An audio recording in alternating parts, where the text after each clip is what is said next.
Hello friends, welcome to my channel. आज हम करेंगे आईसी 01 का चैप्टर नंबर 7 और चैप्टर का नाम है इंश्योरेंस टर्मिनोलॉजी। देखिए, इस चैप्टर में हम लाइफ और नॉन लाइफ इंश्योरेंस में यूज होने वाली जो टर्म्स रहती हैं उनके बारे में स्टडी करेंगे। तो चलिए चैप्टर शुरू करते हैं। सबसे पहले तो हम बात करेंगे इंश्योरेंस की। देखिए, शुरू से हम जब से ये सब्जेक्ट शुरू किया है बात कर रहे हैं कि जो इंश्योरेंस है ये बेसिकली एक कॉन्ट्रैक्ट रहता है दो पार्टीज के बीच में, जिनमें की एक पार्टी होती है इंश्योरर, जो कि है इंश्योरेंस कंपनी, और दूसरी जो पार्टी है वो है पॉलिसी होल्डर, या फिर जिसे हम कहते हैं इंश्योर्ड, जो व्यक्ति इंश्योरेंस करवा लेता है। देखिए, इनमें जो इंश्योरर है ये वो पार्टी है जो इंश्योरेंस करती है, और इंश्योर्ड है ये वो पार्टी है जिसकी इंश्योरेंस की जाती है। तो बेसिकली इंश्योरेंस जो है ये कॉन्ट्रैक्ट है बिटवीन इंश्योरर एंड इंश्योर्ड, और इंश्योरर और इंश्योर्ड के बीच में जो इंटरमीडिएट का काम करता है वो होता है एक इंश्योरेंस एजेंट, या जिसे हम इंश्योरेंस एडवाइजर भी कहते हैं।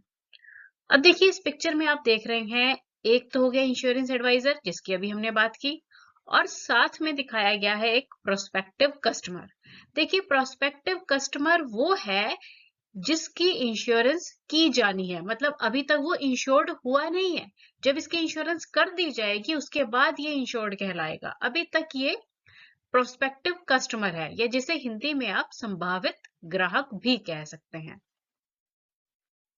चलिए, अब देखिए कि जैसे अभी हमने बात की संभावित ग्राहक की, अब अगर कोई संभावित ग्राहक है, प्रोस्पेक्टिव कस्टमर है, और इंश्योरेंस एडवाइजर उसे अपना कंसेप्ट समझाता है, इंश्योरेंस वो व्यक्ति लेना चाहता है, तो जब वो इंश्योरेंस लेना चाहता है ना, तो वो एक प्रपोजल क्रिएट किया जाएगा उसके लिए, है ना। और जो व्यक्ति प्रपोजल क्रिएट करता है उसे कहा जाता है प्रपोजर। मतलब ये वो व्यक्ति है जो इंश्योरेंस लेना चाहता है, इंश्योरेंस लेने का इच्छुक है। तो मतलब जो इंश्योरेंस लेने वाला व्यक्ति है उसे प्रपोजर कहा जाएगा, और जब उसकी इंश्योरेंस हो जाएगी तब उसे कहा जाएगा इंश्योर्ड। इन दोनों बातों में आपने कंफ्यूज नहीं होना है।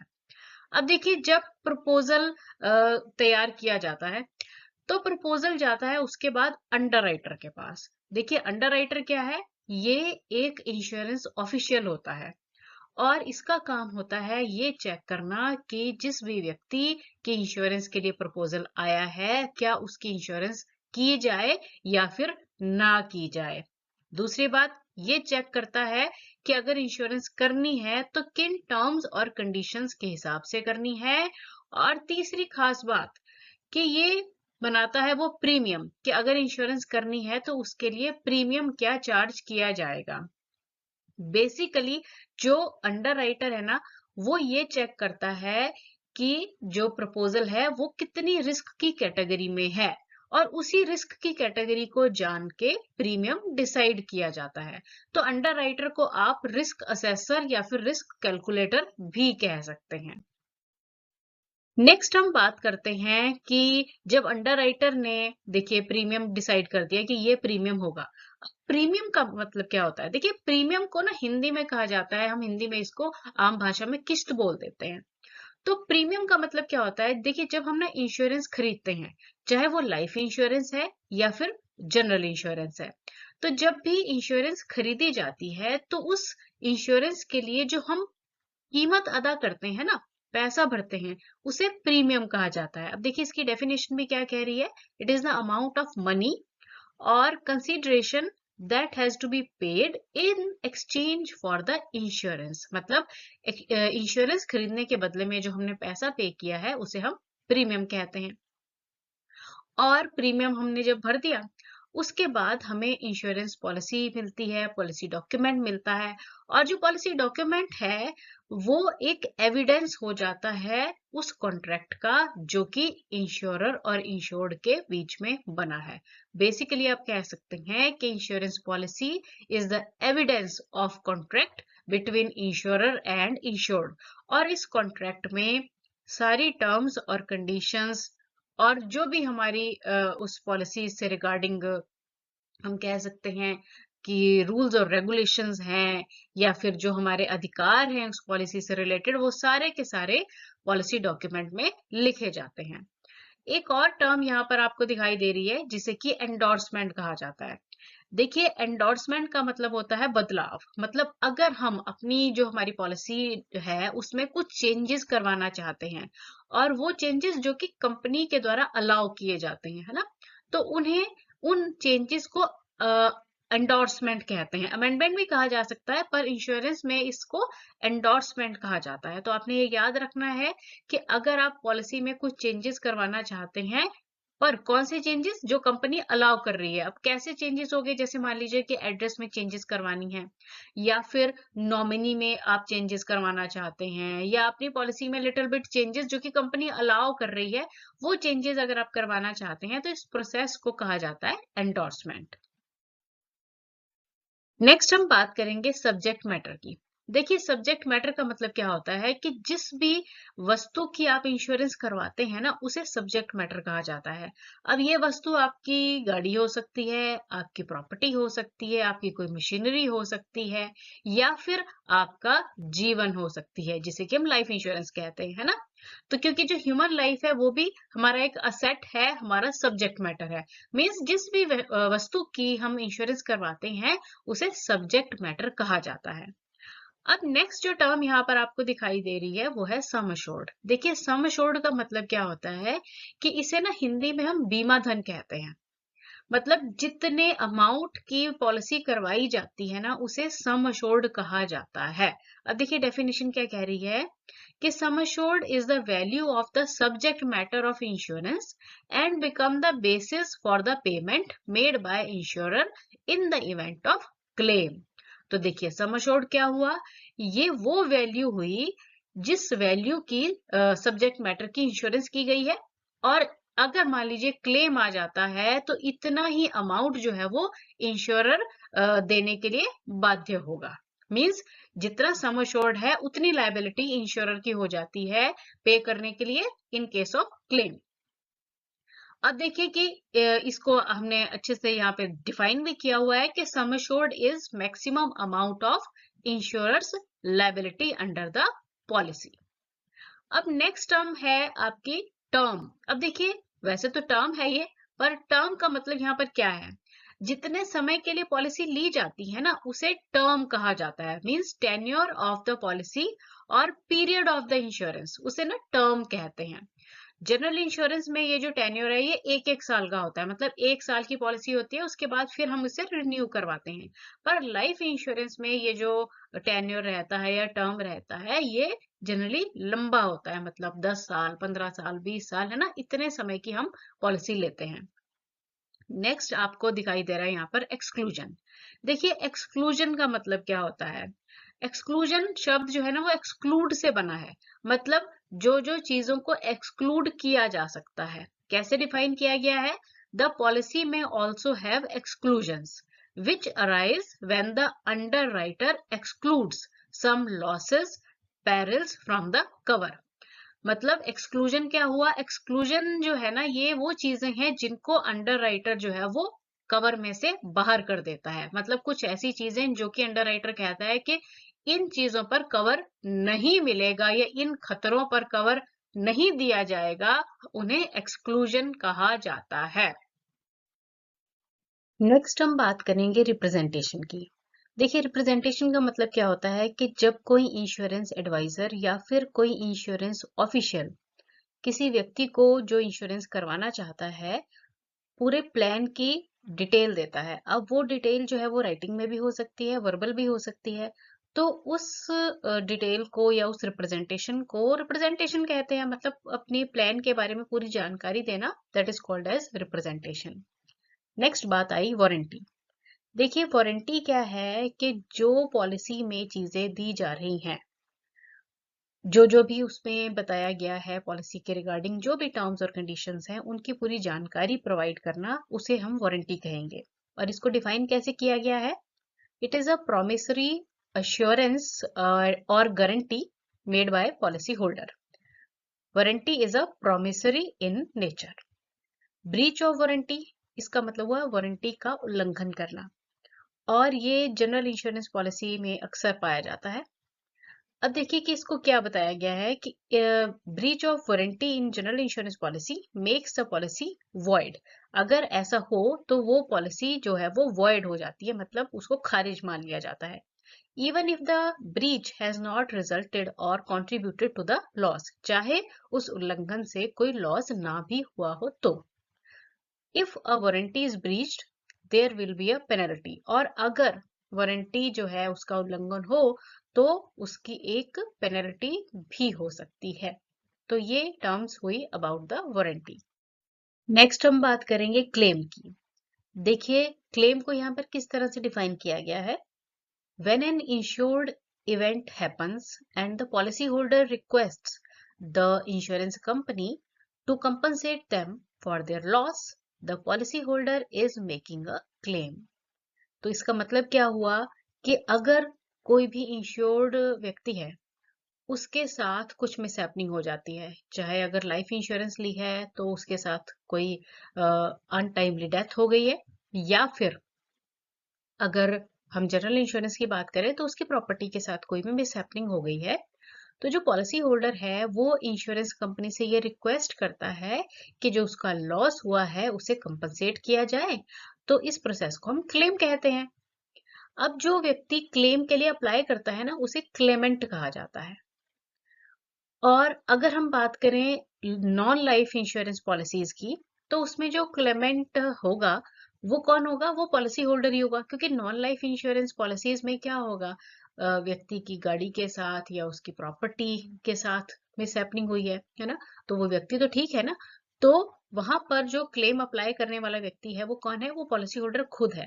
पर अगर हम लाइफ इंश्योरेंस पॉलिसीज की बात करें तो क्लेम अप्लाई करने वाला जो व्यक्ति है, यानी कि जो क्लेमेंट है, वो कौन होगा? वो पॉलिसी होल्डर का नॉमिनी या फिर असाइनी या फिर जो भी उसका लीगल हेयर है वो हो सकता है। अब हम बात करेंगे एक्स ग्रेशिया पेमेंट्स की। अब देखिए कि एक्स ग्रेशिया पेमेंट्स किसे कहा जाता है। कुछ केसेस ऐसे होते हैं जहां पर इंश्योरर जो है वो क्लेम पेबल ना होने के बावजूद भी क्लेम पेमेंट कर देता है। मींस समटाइम्स इंश्योरर्स पे a claim even if the claim is not payable under the terms of the policies.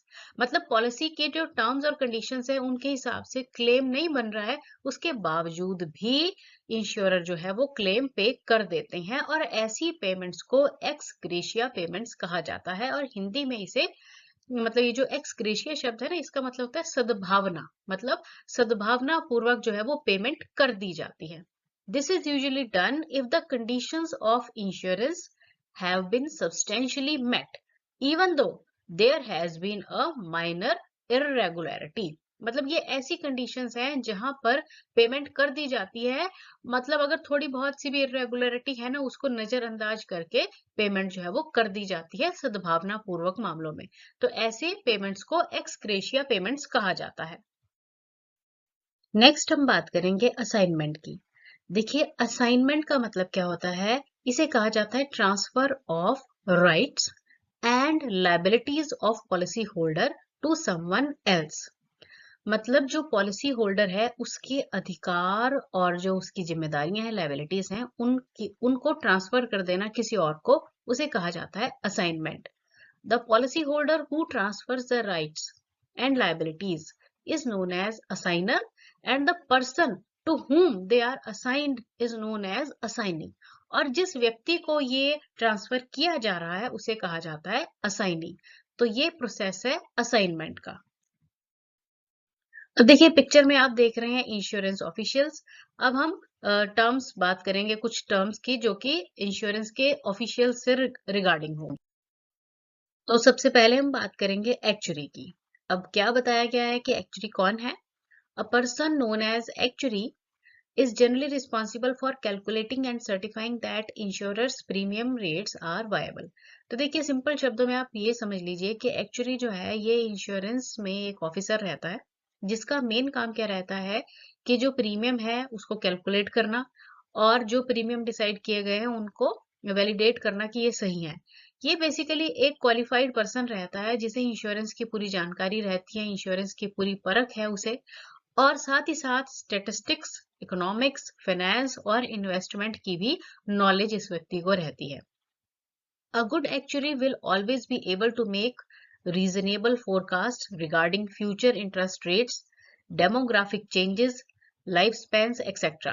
और एक अच्छे एक्चुअरी को ये जानकारी हमेशा रहती है कि फ्यूचर में इंटरेस्ट रेट्स क्या होंगे, बढ़ सकते हैं, कम हो सकते हैं, डेमोग्राफिक चेंजेस क्या आएंगे, और नॉर्मली लाइफ स्पैन के बारे में उसको पूरी जानकारी रहती है।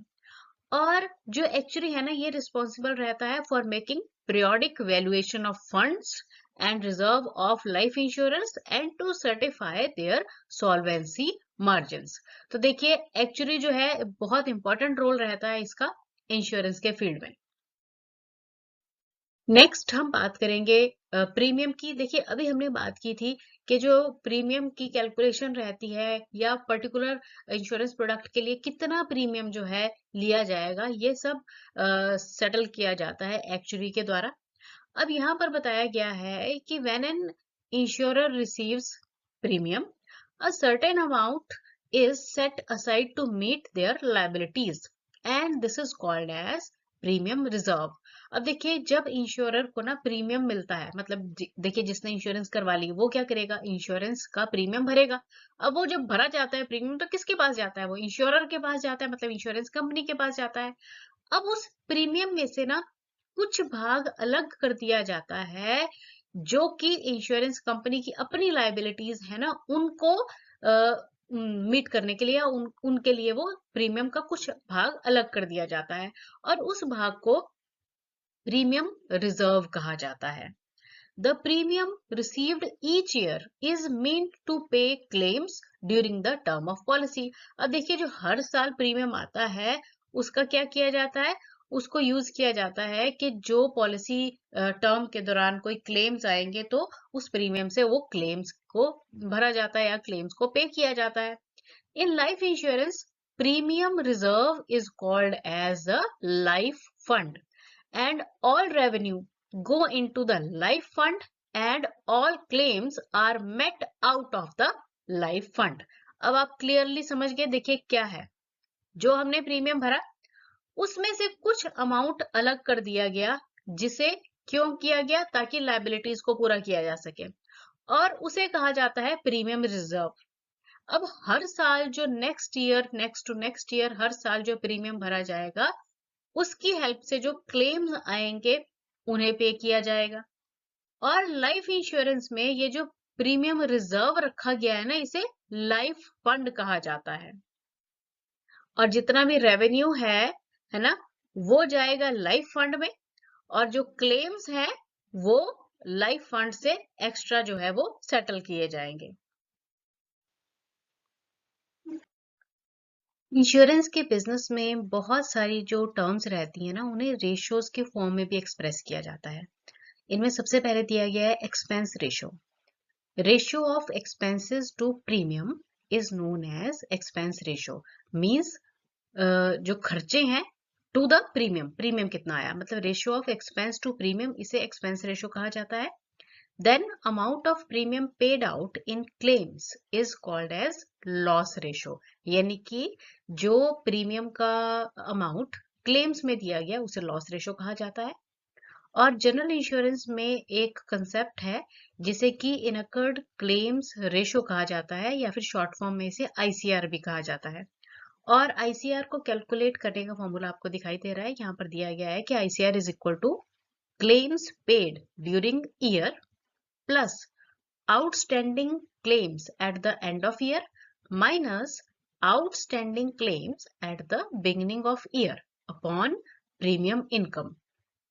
तो इस रेशो को कहा जाता है इनकर्ड क्लेम रेशो। इसे याद रखना है क्योंकि आपको एग्जाम में इसका क्वेश्चन पूछा जाता है। नेक्स्ट हम बात करेंगे कंबाइंड रेशो की। देखिए कंबाइंड रेशो क्या है, the combined figure of loss ratio plus expense ratio, उसको कहा जाता है combined ratio. And this figure reflects the overall underwriting profitability. क्योंकि देखिए कंबाइंड रेशो से ना ओवरऑल प्रॉफिटेबिलिटी का पता चलता है। नेक्स्ट हम बात करेंगे मोर्टेलिटी और मॉर्बिडिटी से।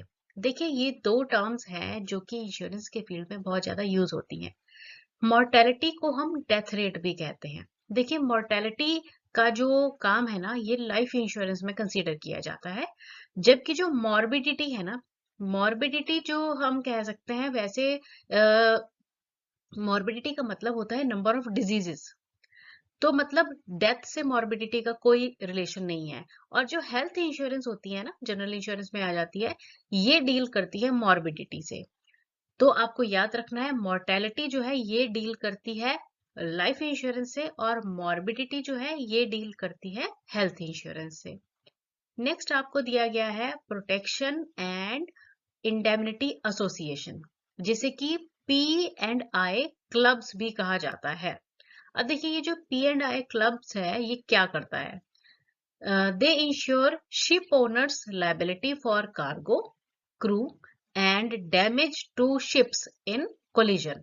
तो देखिए ये जो पी एंड आई क्लब है इसका मेन काम क्या है, जो शिप ओनर रहते हैं ना, ये उन्हें इंश्योर करता है। उनकी कौन सी लाइबिलिटी को इंश्योर करता है, कार्गो की, क्रू मेंबर्स की, और शिप के कोलिजन की वजह से जो डैमेज हो सकता है उसे कवर किया जाता है। तो इसे कहा जाता है प्रोटेक्शन एंड इंडेमनिटी एसोसिएशन।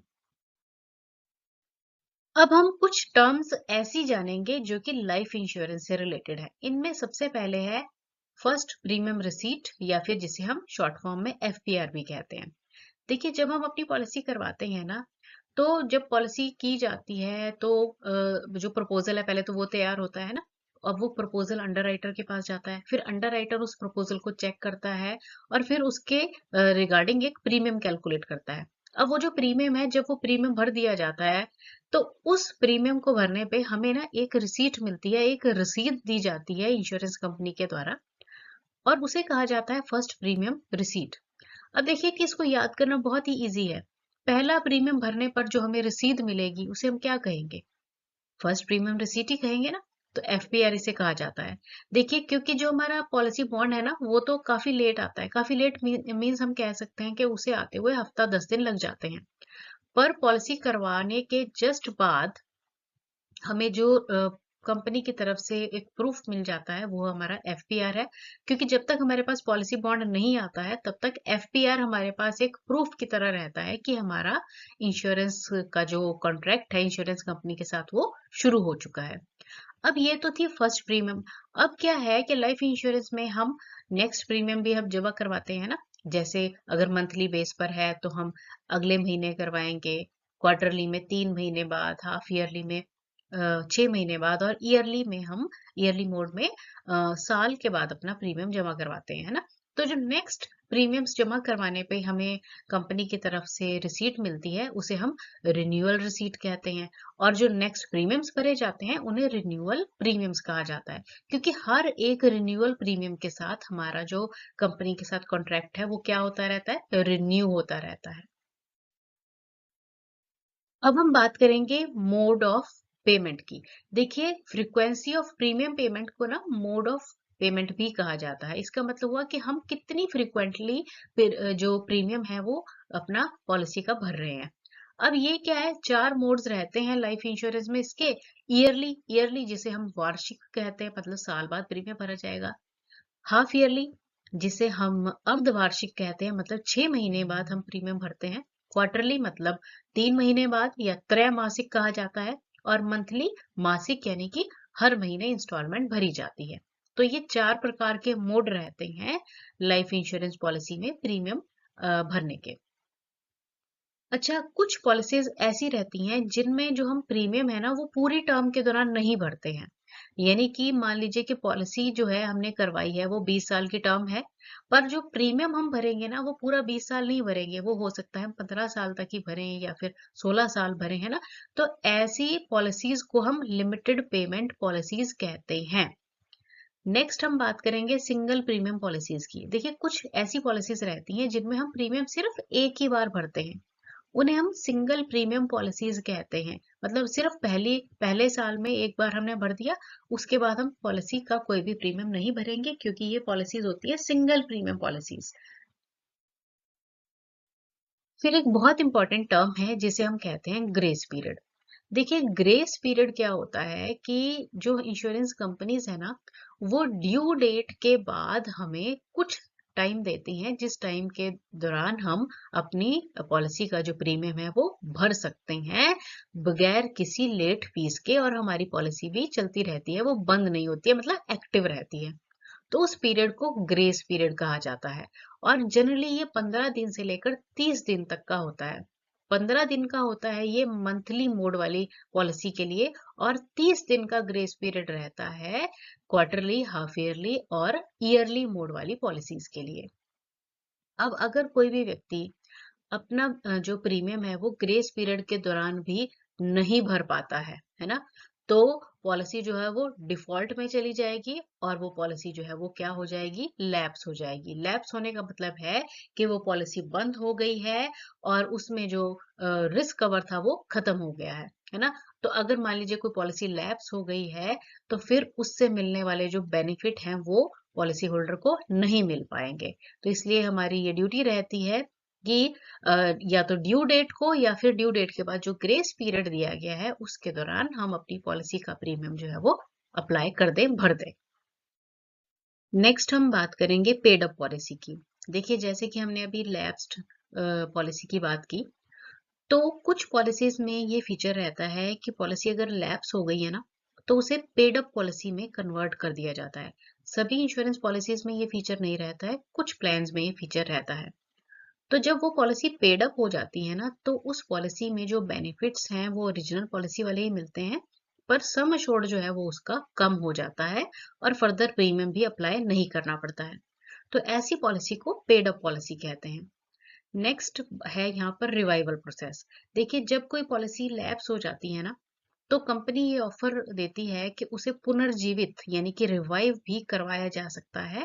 तो उसके लिए कुछ डॉक्यूमेंट्स वगैरह लगाने पड़ते हैं, तो जैसे कि मेडिकल वगैरह, और फिर जो पॉलिसी है उसे रिवाइव भी करवाया जा सकता है।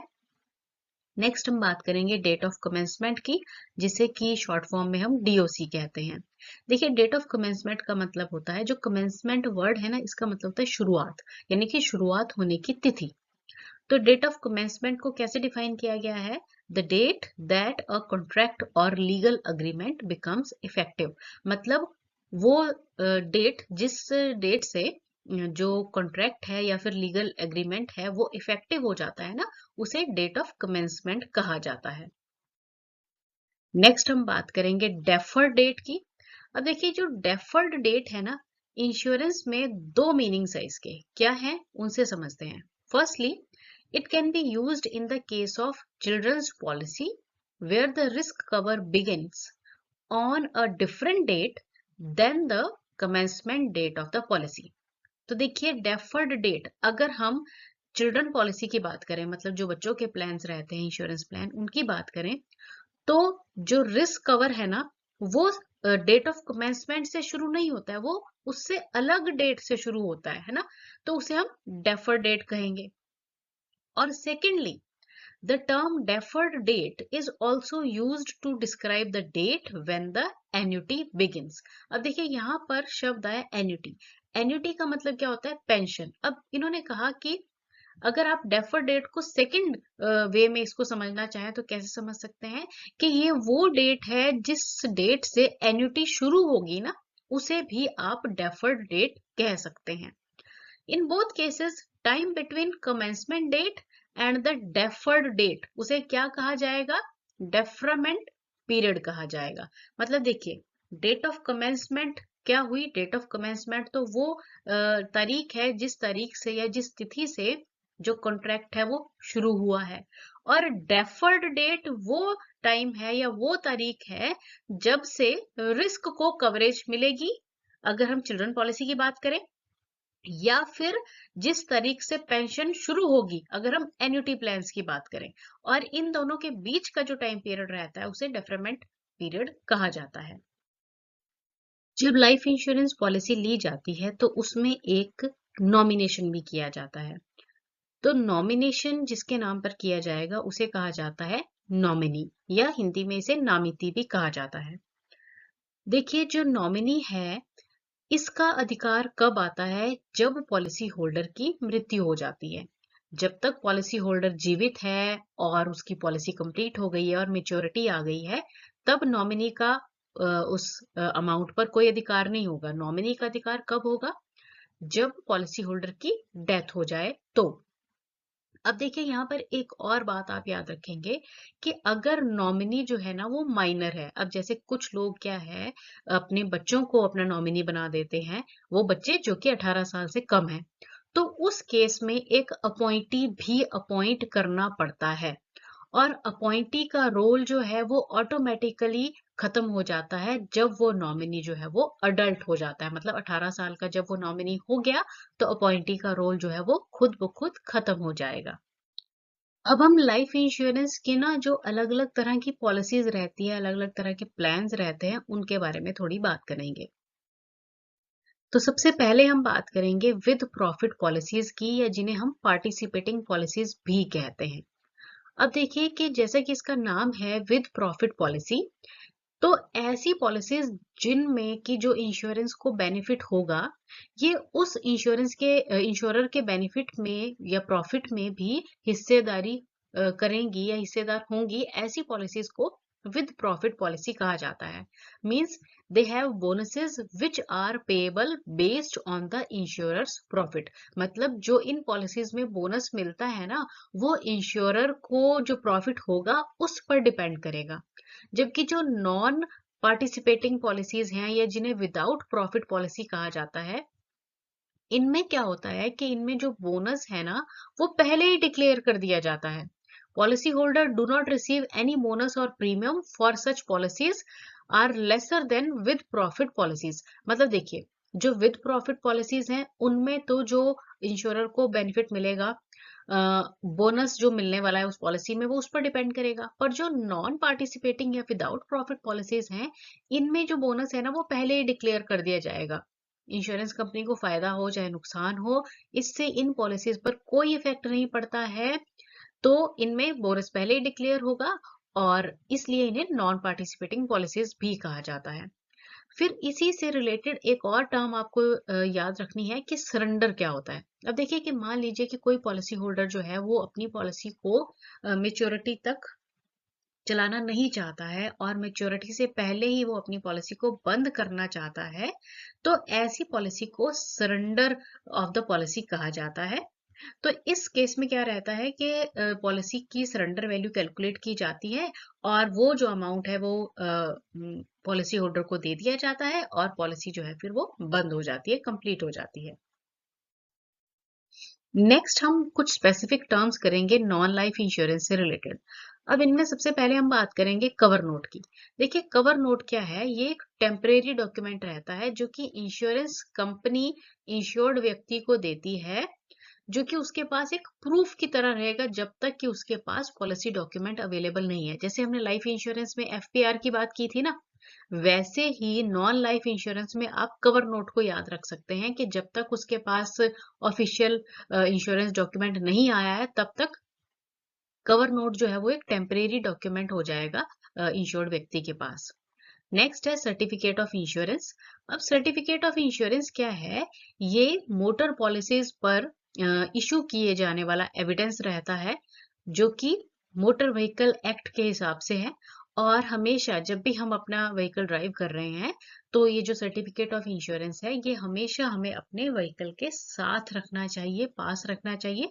और जब भी अथॉरिटीज हमसे ये मांगे तो हमें उन्हें ये दिखा देना चाहिए। फिर एक बहुत इंपॉर्टेंट टर्म है जिसे कहा जाता है नो क्लेम बोनस, या फिर इसे एनसीबी भी कहा जाता है। अब देखिए नो क्लेम बोनस का मतलब क्या है? इस शब्द से ही पता चल रहा है कि अगर क्लेम नहीं आया तो उसके एवज में हमें जो बोनस मिलेगा ना उसे नो क्लेम बोनस कहा जाता है। अब कैसे डिफाइन किया गया है? If the policy holder has not had a claim and renew their policy, they may be given a no claim bonus। इसका मतलब क्या हुआ कि अगर पॉलिसी होल्डर ने कोई भी क्लेम नहीं लिया, मतलब उसको क्लेम लेने की आवश्यकता ही नहीं पड़ी, है ना, और उसने अपनी पॉलिसी को रिन्यू करवा लिया, तो कंपनी की तरफ से उन्हें एक बोनस दिया जाता है जिसे कि नो क्लेम बोनस कहा जाता है। If the policy holder has had a claim and it exceeds specified limit, the premium is increased. पर अगर पॉलिसी होल्डर कोई क्लेम लेता है और स्पेसिफाइड लिमिट से इसकी वैल्यू बढ़ जाती है, तो उससे लिए जाने वाला जो प्रीमियम है वो बढ़ जाएगा. This increase or loading of the premium is called as malus. और ये जो प्रीमियम में इंक्रीज हुआ है या लोडिंग हुई है, इसे मेलस कहा जाता है. नेक्स्ट हम बात करेंगे डिडक्टिबल और एक्सेस की. देखिए, डिडक्टिबल या फिर एक्सेस ये भी नॉन लाइफ इंश्योरेंस पॉलिसी का ही फीचर है. अब इसे डिफाइन कैसे किया गया है? If the policy holder suffers a loss and makes a claim on the insurance policy, they will need to bear or pay deductible और एक्सेस. अब देखिए क्या कहा गया है कि अगर पॉलिसी होल्डर को कोई नुकसान हो जाता है और वो क्लेम के लिए अप्लाई करता है इंश्योरेंस पॉलिसी के रिगार्डिंग, तो उन्हें डिडक्टिबल या फिर एक्सेस को पे करना पड़ेगा. अब देखिए कि इसको समझने के लिए ना हम एक एग्जांपल लेते हैं. हेल्थ इंश्योरेंस का मैं एग्जांपल लूंगी. देखिए, हेल्थ इंश्योरेंस में अगर डिडक्टिबल और एक्सेस के साथ लिया जाए तो ये दो फीचर्स रहते हैं. अब मान लीजिए कि कोई व्यक्ति है और डिडक्टिबल के साथ उसने हेल्थ इंश्योरेंस पॉलिसी ली है, 5 लाख का उसने सम एश्योर्ड लिया है. अब डिडक्टिबल में क्या होता है कि इसमें डिडक्टिबल अगर 50,000 का लिया गया है, तो इसका मतलब है कि डिडक्टिबल 50,000 अगर लिया गया है, तो 50,000 रुपए तक का अगर कोई भी क्लेम आएगा, तो वो इंश्योर्ड व्यक्ति खुद बियर कर लेगा, है ना. और उससे ऊपर आएगा तो इंश्योरेंस कंपनी देगी. ये तो काम रहता है डिडक्टिबल का. और जो एक्सेस है, इसमें क्या रहता है? अब जैसे 5 लाख को ही कंसीडर करो, तो 5 लाख रुपए तक का अगर खर्चा आएगा तो कंपनी उसे पे करेगी. पर अगर उससे ऊपर आ जाएगा, एक्सेस हो जाएगा, तो वो जो पॉलिसी होल्डर है वो उसे खुद बियर करेगा. तो ये फैक्ट रहता है डिडक्टिबल और एक्सेस का. देखिए, इसी में एक टर्म आ जाती है फ्रेंचाइज. फ्रेंचाइज भी जो है ना, ये भी एक्सेस की तरह ही एक सिमिलर टर्म है.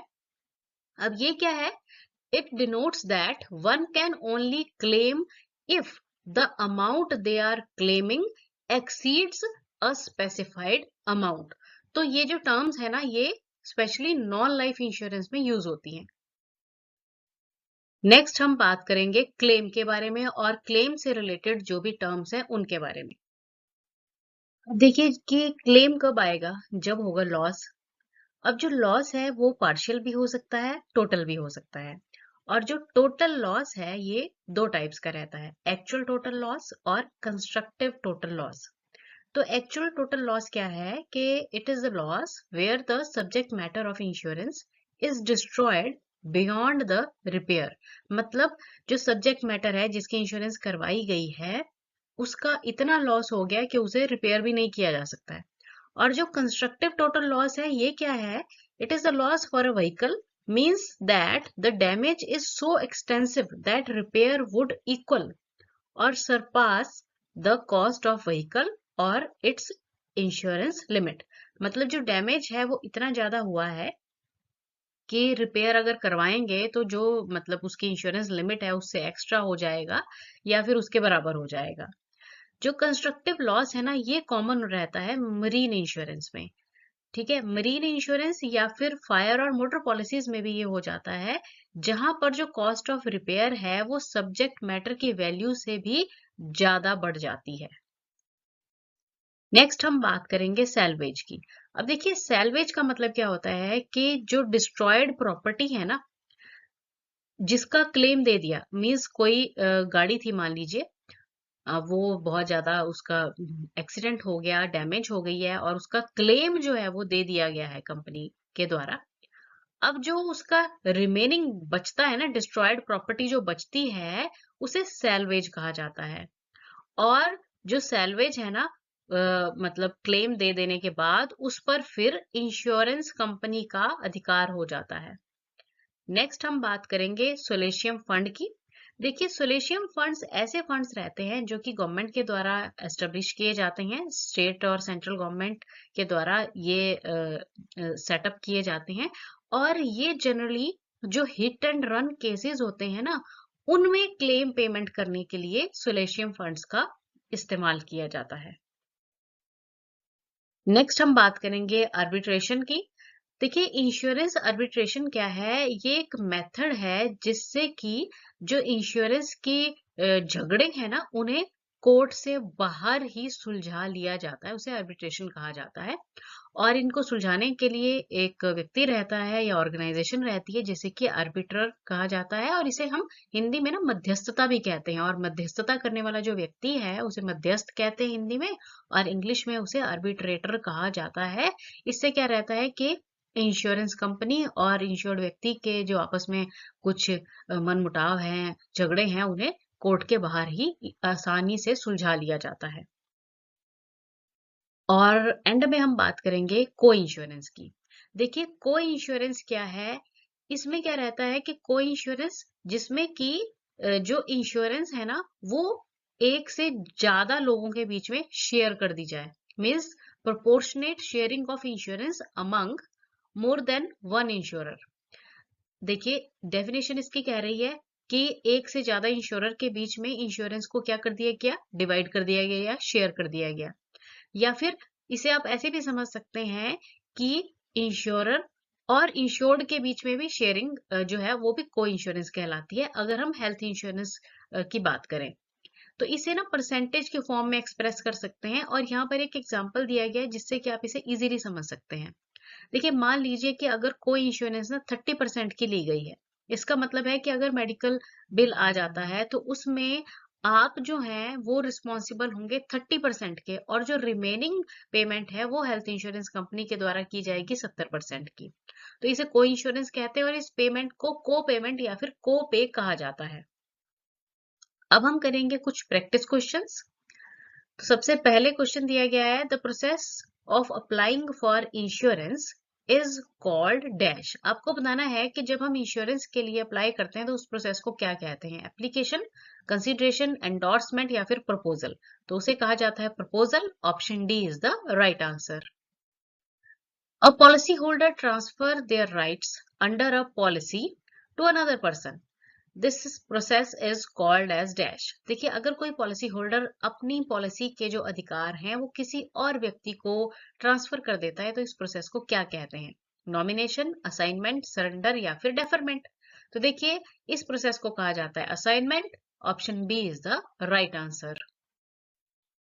The amount an insured must bear in any claim or contribute to a claim before an insurer pays the remaining amount is called as dash।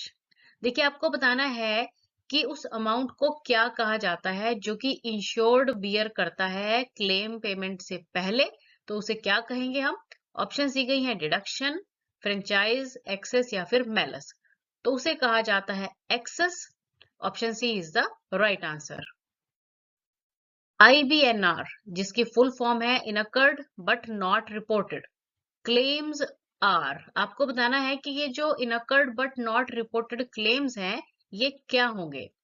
Involved but not responsible, incurred but not reported, investigated but not reported, incurred but not responsible. देखिए, इसका answer मैं पहले ही दे चुकी हूँ, option B आ जाएगा right answer, यानी कि incurred but not reported. The ratio that reflects overall profitability of insurance company, उसे क्या कहा जाता है? आपको बताना है कि उस रेशो को क्या कहेंगे जो कि इंश्योरेंस कंपनी की ओवरऑल प्रॉफिटेबिलिटी को दर्शाता है। Expense ratio, operating ratio, loss ratio या फिर कंबाइंड रेशो। तो उसे कहते हैं combined ratio. Option D is the right answer. The person who assesses the risk associated with the proposal is known as dash। अब देखिए, अगर कोई व्यक्ति प्रपोजल देता है अपनी पॉलिसी करवाने के लिए, है ना, तो उस ऑफिशियल को या उस पर्सन को क्या कहेंगे जो उस प्रपोजल में जो रिस्क है उसे चेक करेगा, कैलकुलेट करेगा। तो उसे कहते हैं underwriter. Option B is the right answer. In life insurance, the difference between the date of policy commences and the date of risk cover starts is called as। अब देखिए इस क्वेश्चन में ये पूछा गया है कि लाइफ इंश्योरेंस में डेट ऑफ कमेंसमेंट और डेट ऑफ रिस्क कवर के बीच का जो अंतर रहता है ना, टाइम गैप रहता है, उसे क्या कहा जाता है? डेफरमेंट पीरियड कहते हैं, रिवाइवल पीरियड कहते हैं, डिफॉल्ट पीरियड या फिर नॉमिनेशन पीरियड। तो इसे क्या कहते हैं? बिल्कुल सही, option A is the right answer. इसे कहा जाता है deferment period. Amendments to the standard policy conditions are called as. देखिए अगर हम एक स्टैंडर्ड पॉलिसी में ना कुछ अमेंडमेंट करना चाहते हैं, कुछ चेंजेस करना चाहते हैं, तो उसे क्या कहते हैं? एक्सक्लूजन्स, कंडीशंस, एंडोर्समेंट या फिर वारंटीज। तो उसे कहा जाता है एंडोर्समेंट। ऑप्शन सी आ जाएगा आपका right answer. In motor insurance the discount given on the renewal premium for not making a claim in previous year is called as dash। देखिए इस क्वेश्चन में ये पूछा गया है कि अगर हम मोटर इंश्योरेंस की बात करें और उस मोटर इंश्योरेंस पॉलिसी में पिछले साल में कोई भी क्लेम नहीं लिया गया है ना, और रिन्यूअल पर कंपनी के द्वारा दिए जाने वाले बोनस को क्या कहते हैं? Cumulative bonus, no claim bonus, renewal bonus या फिर मेलस। तो उसे कहते हैं हम no claim bonus. Option B is the right answer. In hit and run claims are settled from. अब देखिए जो हिट एंड रन क्लेम्स रहते हैं ना, वो कैसे सेटल किए जाते हैं? तो उसके लिए कौन से फंड रहते हैं ये बताना है आपको। Solution funds, IRDAI's contingency fund, insuring companies reserve, motor third party pool या फिर स्टेट गवर्नमेंट्स फंड। तो देखिए जो हिट एंड रन क्लेम्स रहते हैं ना, उन्हें सेटल करने के लिए स्पेशल फंड्स रहते हैं जिन्हें की सोल्यूशन फंड्स कहते हैं। ऑप्शन ए आ जाएगा आपका right answer. Dash is the voluntary termination of contract by the policy holder. अगर पॉलिसी होल्डर अपना जो इंश्योरेंस का कॉन्ट्रैक्ट है वो अपनी इच्छा पूर्वक मेच्योरिटी से पहले ही खत्म कर दे, तो उसे प्रोसेस को क्या कहेंगे आप? रिपोर्ट, सरेंडर, प्रोस्पेक्टस या फिर कवर नोट। तो देखिए उस प्रोसेस को कहते हैं हम सरेंडर। ऑप्शन बी आ जाएगा right answer. Dash means closure और writing off the policy before its actual maturity. आपको बताना है कि अगर कोई पॉलिसी उसकी एक्चुअल मेच्योरिटी से पहले ही बंद कर दी जाती है तो उस प्रोसेस को क्या कहते हैं? फोरक्लोजर, सरेंडर, एंडोर्समेंट या फिर कवर नोट। तो देखिए उस प्रोसेस को कहा जाता है फोरक्लोजर। अब देखिए कि यहाँ पे आई थिंक आप लोग कंफ्यूज हो गए होंगे, क्योंकि पिछले क्वेश्चन में भी हमने यही बात की, वहां पे मैंने इसे सरेंडर कहा था। देखिए जो सरेंडर ऑफ पॉलिसी है ना, वो पॉलिसी होल्डर अपनी इच्छा से करवाता है, पर जो फोरक्लोजर है ना, ये कंपनी के द्वारा कर दिया जाता है। मान लीजिए कोई कोई व्यक्ति है, उसने अपनी लाइफ इंश्योरेंस पॉलिसी पर लोन लिया है और फिर उसने क्या किया? प्रीमियम भरना भी बंद कर दिया। अब अगर उसका जो लोन अमाउंट है वो उसकी सरेंडर वैल्यू से भी ज्यादा हो जाता है या वो प्रीमियम नहीं दे रहा है ना, तो क्या होगा कि कंपनी के द्वारा उसकी पॉलिसी को फिर बंद कर दिया जाएगा। तो उस केस को फोरक्लोजर कहा जाता है। या फिर सिंपली आप समझ लीजिए कि कंपनी के द्वारा पॉलिसी जो है उनकी टर्म्स और कंडीशंस के हिसाब से नहीं रही, तो उसे फोरक्लोजर कर दिया जाएगा। तो इस क्वेश्चन का राइट आंसर ऑप्शन ए है। Loss ratio is defined as. आपको बताना है कि लॉस रेशियो की क्या डेफिनेशन है। तो ऑप्शंस दी गई हैं। Ratio of claim incurred to amount of premium, ratio of amount of premium to the claim paid, ratio of claims pending to the amount of premium and ratio of claims paid to the amount of premium. तो देखिए इसका जो right answer है वो है option D, यानी कि ratio of claim paids to the amount of premium, उसे कहा जाता है loss ratio. Dash involves proportionate sharing of the insurance among more than one insurer. देखिए आपको उस प्रोसेस का नाम बताना है जहां पर एक से ज्यादा इंश्योरर के बीच में इंश्योरेंस को प्रोपोर्शनेट वे में डिवाइड कर दिया जाता है या फिर शेयर कर दी जाती है। तो प्रोसेसेस दिए गए हैं री इंश्योरेंस, डबल इंश्योरेंस, को इंश्योरेंस या फिर जनरल इंश्योरेंस। तो देखिए इस प्रोसेस को हम कहते हैं coinsurance. Option C is the right answer. On the payment of loss the salvage belongs to. देखिए लॉस की पेमेंट हो जाने के बाद सैल्वेज किससे बिलोंग करेगा? तो अभी हमने बात की थी सैल्वेज की। सैल्वेज क्या होता है कि क्लेम पेमेंट करने के बाद जो डैमेज्ड प्रॉपर्टी है ना, उसे सैल्वेज कहा जाता है। तो जो सैल्वेज है ना, वो फिर बिलोंग करेगा किसे? सर्वेयर को, इंश्योर्ड को, इंश्योरर को या फिर लोकल अथॉरिटीज को? तो जी वो बिलोंग करेगा इंश्योरर को।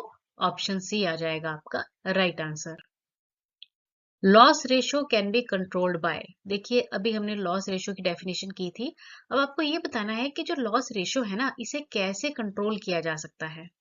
तो ऑप्शन दी गई हैं लॉस कंट्रोल टेक्निक्स के द्वारा, रिस्क मैनेजमेंट टेक्निक्स के द्वारा, दोनों के द्वारा या फिर नन ऑफ द अबव। तो देखिए ए और बी दोनों ही ऑप्शंस अगर अपनाई जाएं, यानी कि लॉस कंट्रोल टेक्निक्स भी और रिस्क मैनेजमेंट टेक्निक्स भी, दोनों का ही सही इस्तेमाल किया जाए तो लॉस रेशो को काफी हद तक कंट्रोल किया जा सकता है। Actuarial table used in the life insurance to determine the average duration of the life remaining to a number of person of a given age। अब देखिए इस क्वेश्चन में पूछा गया है कि जो एक्चुअरी रहता है ना, उसके पास एक टेबल रहता है जिसे एक्चुअल टेबल कहते हैं। और ये ना लाइफ इंश्योरेंस में यूज किया जाता है, जिससे ये पता चलता है कि किसी भी पर्टिकुलर इकोनॉमी में जो वहाँ के व्यक्ति हैं उनकी एवरेज एज क्या होगी, या फिर कितने साल एवरेज लोग जो हैं वो जीवित रहते हैं। तो उस टेबल को क्या कहते हैं? Mortality table, medical underwriting table, medical information table या फिर लाइफ मेडिकल टेबल। तो देखिए ऐसे टेबल को मोर्टेलिटी टेबल कहा जाता है। Option A is the right answer. अब एंड में आप लोगों के लिए एक है बोनस क्वेश्चन, जिसे आप ध्यान से पढ़ेंगे और इसका जो राइट आंसर है वो मुझे कमेंट करके बताएंगे। तो क्वेश्चन है, dash is the maximum limit of liability of insurer under the policy. तो देखिए इंश्योरर की किसी भी पॉलिसी में मैक्सिमम लिमिट क्या रहती है लायबिलिटी की? सम इंश्योर्ड, प्रीमियम, सरेंडर वैल्यू या फिर अमाउंट ऑफ लॉस। तो इसका जो राइट आंसर है वो जल्दी से मुझे कमेंट करके बताइए। Thanks for watching the video and best of luck.